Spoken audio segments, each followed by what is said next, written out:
Welcome to Talk About LA. My name's Steve Napolitano, and behind the camera is Brad Jacobson, and we're here today to talk about election season yet again, the perpetual season in California, and this time we're in the city of Redondo Beach. And while they just finished up their municipal elections, we now have their treasurer election because longtime Treasurer Ernie O'Dell decided to retire about a little over midway through his term, and so there's about a year and a half left on his term, but that triggered the need for a special election. So the first primary election was during the runoff for the city council election, and now the city is having the runoff election for the city treasurer position, and it's going to be a vote by mail, which is something different here. It's been done before, certainly, but it takes a level of participation from the voters that's going to be interesting to see what the outcome is. It's still going to cost the city about $160,000, but we've got two people running. We had three people to begin with.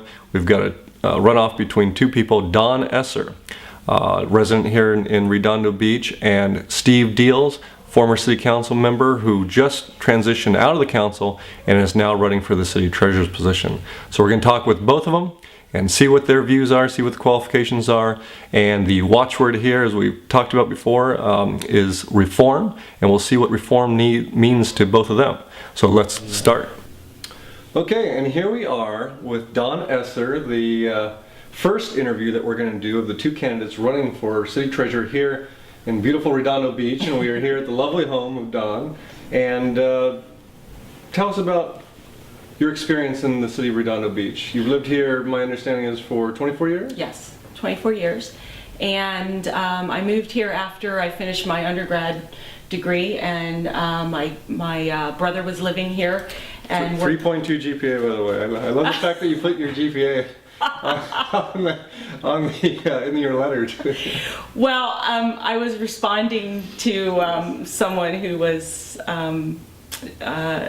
criticizing my or attempting to discussing or attempting to minimize my financial experience. So well, and I was going to say, so we're gonna cover some topics here. We want to talk about some stuff that's a little bit more interesting, or that you also can't just get off the website, or from all the voter information that's out there right now. But let's just get to the basics first. In terms of, okay, you live here in Redondo Beach. You've got two great kids. You've been here for 24 years. And so what are your qualifications to run for the treasurer? And I say that knowing that there aren't any qualifications really that are required of the treasurer. Per the charter, there is no qualifications, only that you're a resident. And I believe you only need to be a resident for a few months. I'm not quite sure. I think it's 30 days. Yeah, 30 days, right. So, yeah, that is true. But what my qualifications are is I do have an undergrad in finance, an MBA in finance from Loyola Marymount. My undergrad's from University of Delaware. My whole career's been in finance.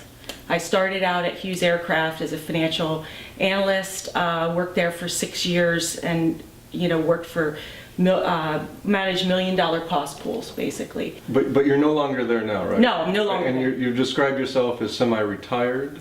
Oh, yeah.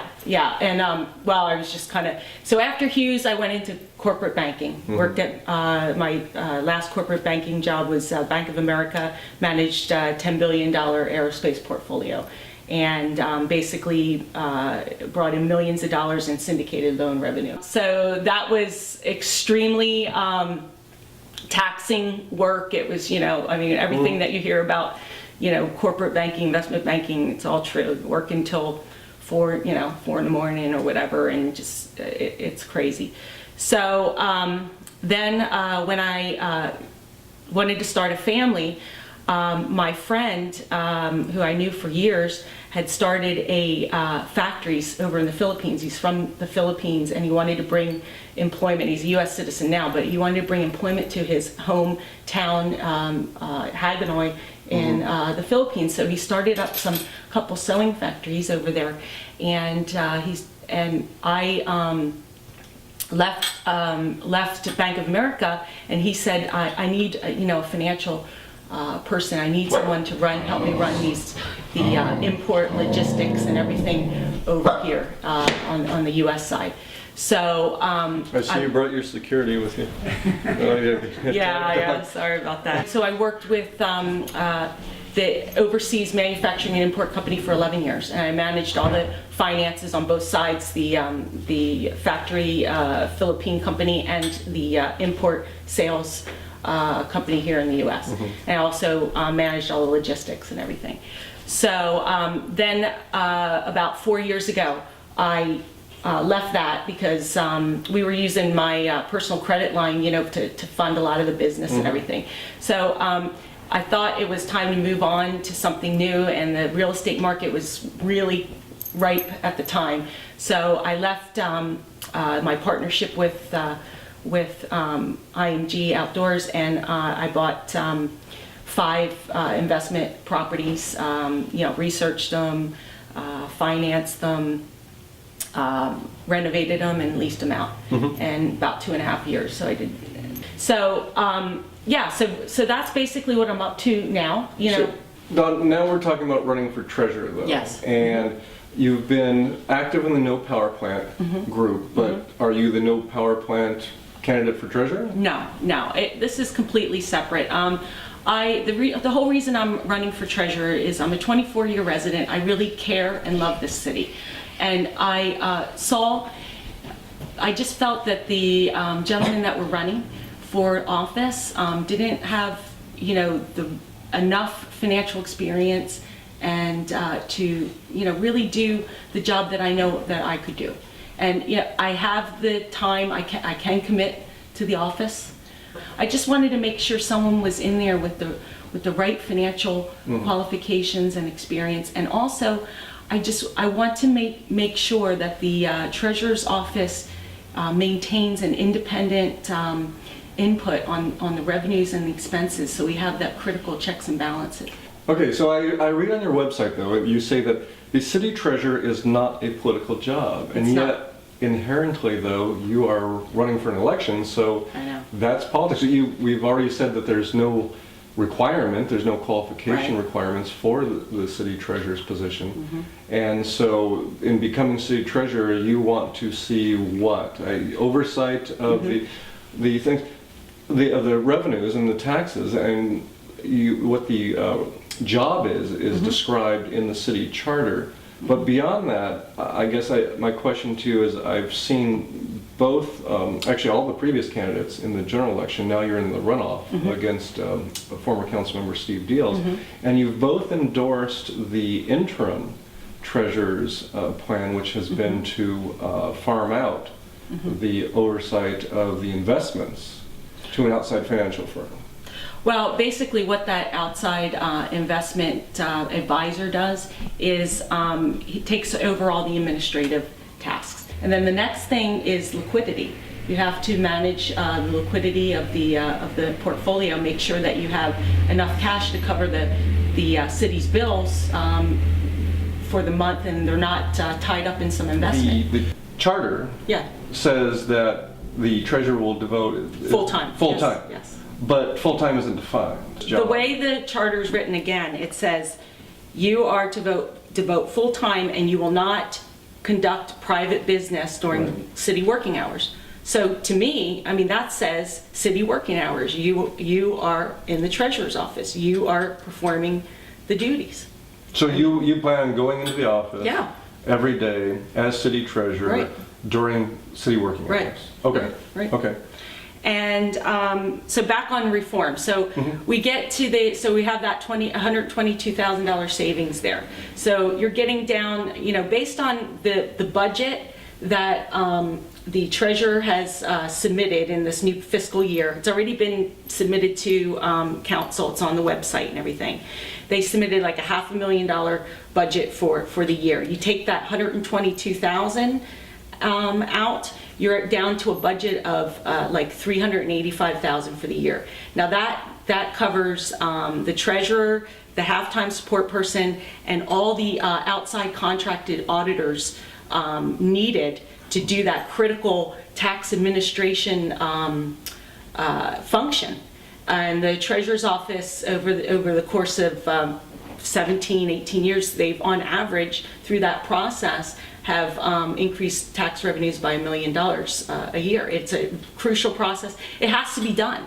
And it's now under the treasurer's forte. So it's not a function that can go away. You know, back in 2005, a lot of those functions and duties, along with the staff, was transferred over to the Budget and Finance Committee under our city manager. No, why was that, do you think? And do you think they should be brought back? No, I don't. No, Okay. no.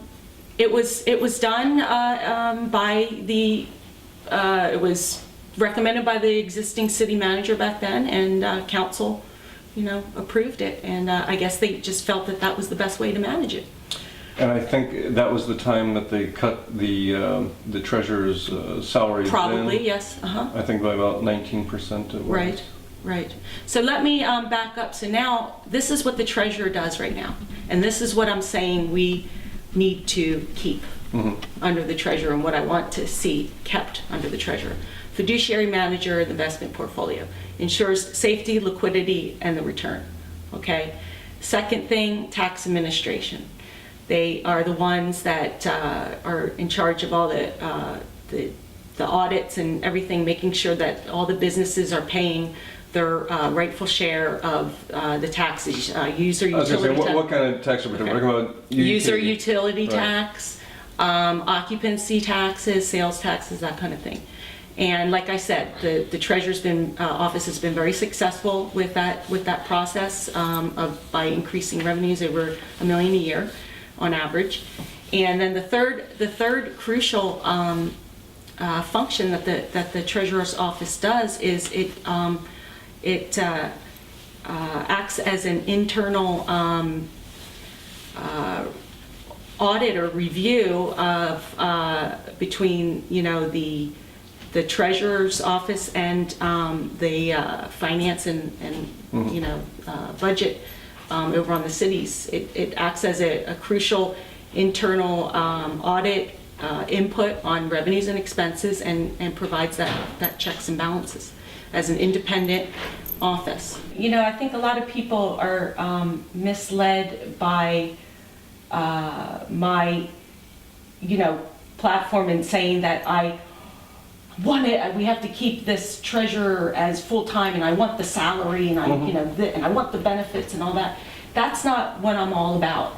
My key thing is I need to go in there. I have no idea. All I can do is I've met with the acting treasurer and the deputy treasurer. I think all those you know, changes and the right sizing of the office is smart, and I'm totally behind that.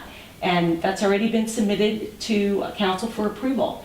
You know, bringing on the outside investment advisor and all that, because that's freeing up administrative duties so that the deputy treasurer position can be turned into a half-time support person. But everything else, I need to get in there and get my hands into this office and see. I was going to ask that as a follow-up to that, because these suggestions, the right sizing, Yes. is being suggested by an interim Yes, treasurer now. that they know the job. They've been doing it. But who's been there for a limited amount of time, since Ernie O'Dell retired. Right. And so they've been there for a number of months. So after a number of months, you'll be able to Right. also look at things, Yes, though, exactly. and maybe you'll decide that what is right is different than what they think Exactly. is right now. Exactly. So you're going to be looking to that. You Yes. could do further Yes. reforms Yes. to this office. Yes, and I'm hoping I'm making that clear, maybe you know, in my website and what I'm writing. But yeah, I don't have any draw a line in the sand. Okay, this is what the treasurer's office is going to be, because how can I know that when I haven't done the job? How can I know that when I haven't gone in there and see you know, the work that's entailed to get the job done? So the you're only gonna look thing at it closely. Yeah, the only thing I'm you know, adamant or very concerned about in keeping is that independent input on the revenue and expenses. And I think that's very important, crucial checks and balances, and I want to see that stay. And my opponent has, you know, said he's going to cut the treasurer's salary in half, and you know, that's alluding, and he's also has compared our treasurer position with that of Hermosa and Manhattan Beach. So what I can assess from that is that he wants to move us over to the way Manhattan Beach and Hermosa Beach treasurer is. And the way that is all they are is fiduciary manager and advisor in the investment portfolio. They have no input or duties on the revenues or expenses. Okay, they don't manage the treasurer, the banking relationships, all those kind of things. They don't do the tax administration. I guess the question is, why not though? What's wrong with that?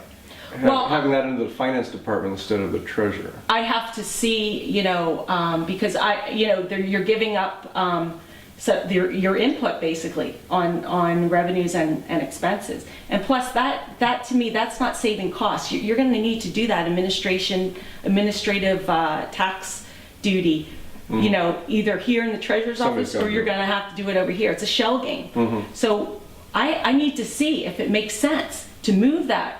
And why? Is it value added? Is it good for the residents? Is it good for the city to move that function from here to here? I don't know. I have to see.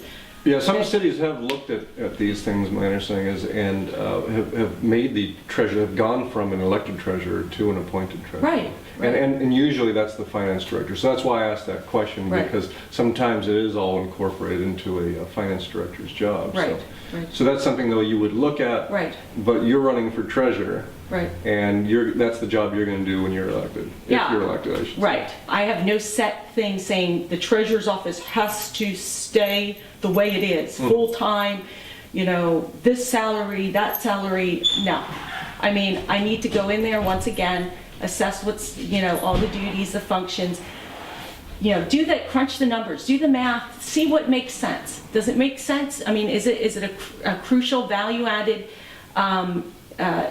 issue, and also on a numbers standpoint, to keep those functions in the treasurer's office.